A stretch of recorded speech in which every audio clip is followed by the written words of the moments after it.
This is Ian Cameron for Pub Sports Radio, back with an NHL Play-In Series preview. It is our fourth and final Eastern Conference Play-In Series preview.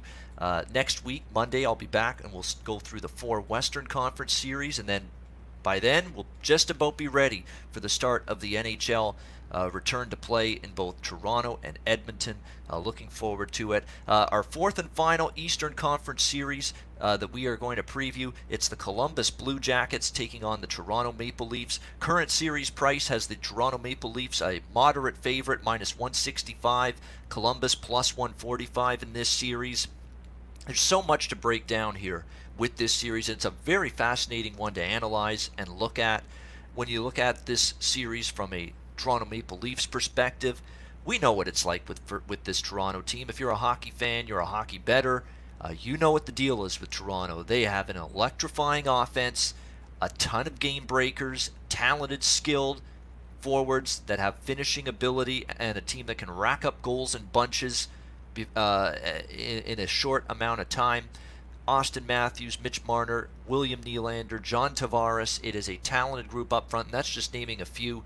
They have four lines that can all contribute offensively, and it's the offense, clearly, that carries this Leafs team. But it's the warts at the defensive end of the ice that have been the consistent problem and sore spot for the Leafs. It's what's held them back at times during the regular season, and particularly as well in recent playoff seasons where this team has fallen short. They just haven't been able to play with that strong enough defensive mindset.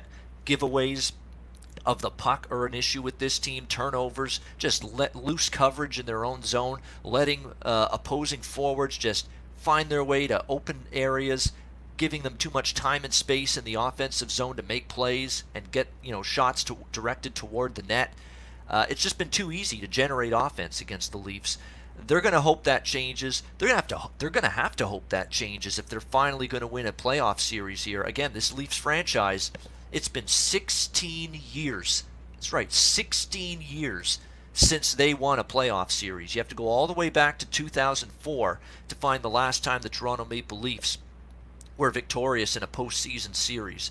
And this core group of players, Austin Matthews, William Nylander, Mitch Marner, John Tavares, the goaltender, Frederik Andersen, they've all been here now for a few years, and they've all suffered these first-round playoff exits. They're going to be determined to avoid a similar fate here. And it's a great matchup to dissect because the Leafs' strength is their ability to score goals. For the Columbus Blue Jackets, if they're going to win this series and the way they've won most games this year, it's been keeping the puck out of their own net. It's been playing stingy, sound defensive hockey, and they've certainly got the capability of doing that. They have a very good blue line, led, of course, by Seth Jones, and it's worth noting Seth Jones is healthy. Seth Jones was out and not likely to return for a long period of time. If the playoffs had started in April, which is when they normally would begin during the course of the NHL season, Seth Jones wouldn't have been around for the Columbus Blue Jackets. He wouldn't have been back by then, but he is back now, and no team, or very few teams at least, benefited more from this hiatus and break from a health standpoint, from getting all of our injured players back from that perspective, than the Columbus Blue Jackets. So many players banged up. It's not just Seth Jones. It was Oliver Bjorkstrand. It was Cam Atkinson. It was so many players that were dealing with injuries prior to the hiatus that are now ready to go. They do have some question marks about their captain, Nick Foligno.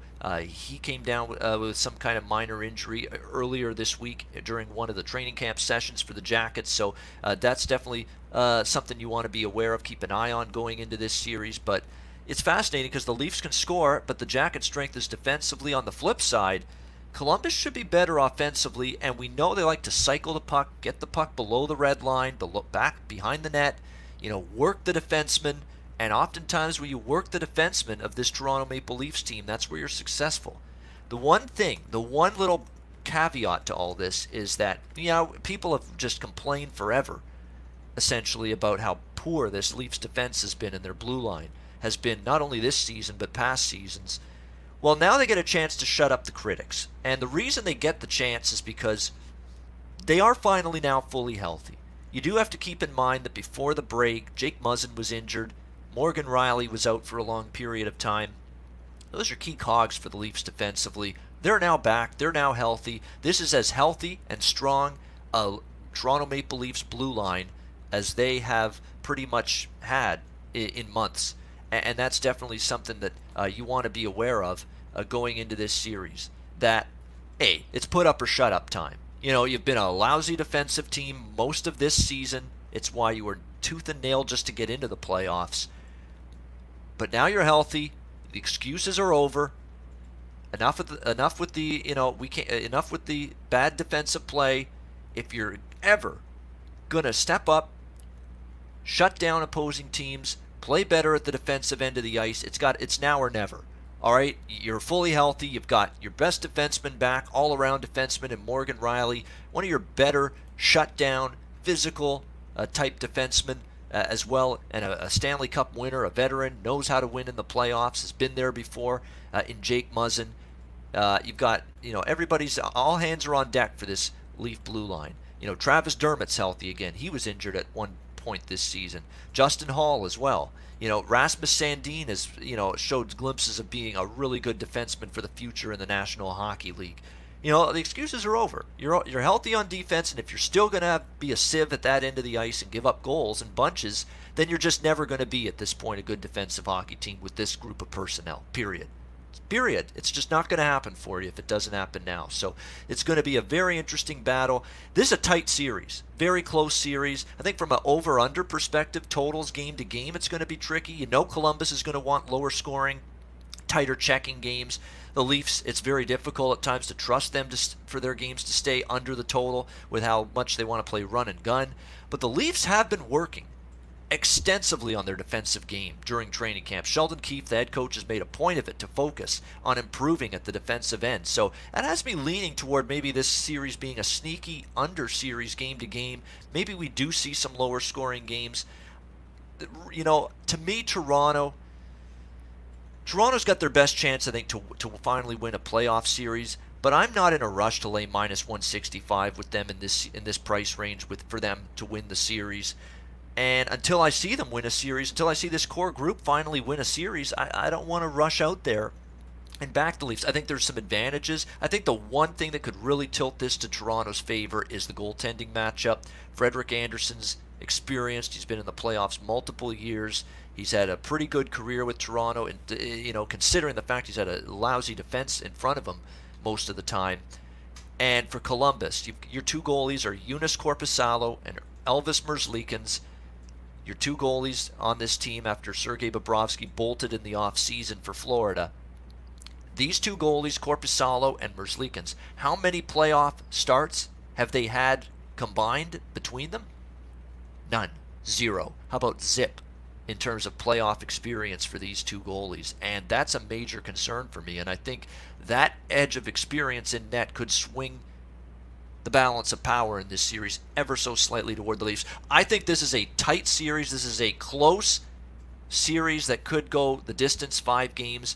I'll lean to Toronto. If you've got access to sports books that offer props on when will the series finish, and I know a bunch of books that do, there are options. You can bet Game 3, Game 4, Game 5. Remember, these are best of 5 series, so these series will either go 3, 4, or 5 games in length. I think if you can bet the Columbus-Toronto series to finish in Game 5, which is around plus 150, I think that's a good bet. It's a good, solid price, plus 150.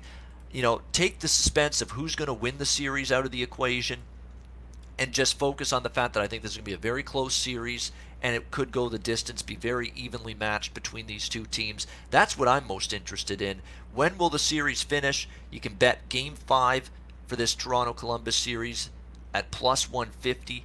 I think that's a good bet, and I think that's the best bet to make if you're going to get involved in this series from a series price wagering perspective. For this series, regardless of who wins, you cash it. As long as it goes the distance and it goes 5 games, you cash your ticket. For this series to go the distance, for this Columbus-Toronto series to go 5 games plus 150, I think that's the best way to go in terms of betting this Jackets-Leafs matchup from a series price perspective. All right, that wraps up the series preview for the Jackets, Leafs, and the Eastern Conference. If you missed my preview of the Montreal-Pittsburgh, Carolina-New York Rangers, and Florida Panthers, New York Islanders series, the 3 other series from the East, I recorded preview videos on those earlier in the week here for the Pub Sports Radio YouTube channel. Make sure you check those out if you haven't already. And next week I'll be back and we'll look at the Western Conference play-in series and tee up those 4 matchups. And then next Saturday, August 1st, we're off and running, baby. Hockey is back. The round robin and the play-in series begin Saturday, August 1st. Definitely looking forward to it. I'm Ian Cameron for Pub Sports Radio. Thank you for tuning in. Remember, as always, check out pubsportsradio.com on a daily basis for terrific sports betting content, videos, articles, everything that you could ask for. pubsportsradio.com. I'm Ian Cameron. Thanks for watching. We'll see you again next time for another NHL Series preview video here at Pub Sports Radio.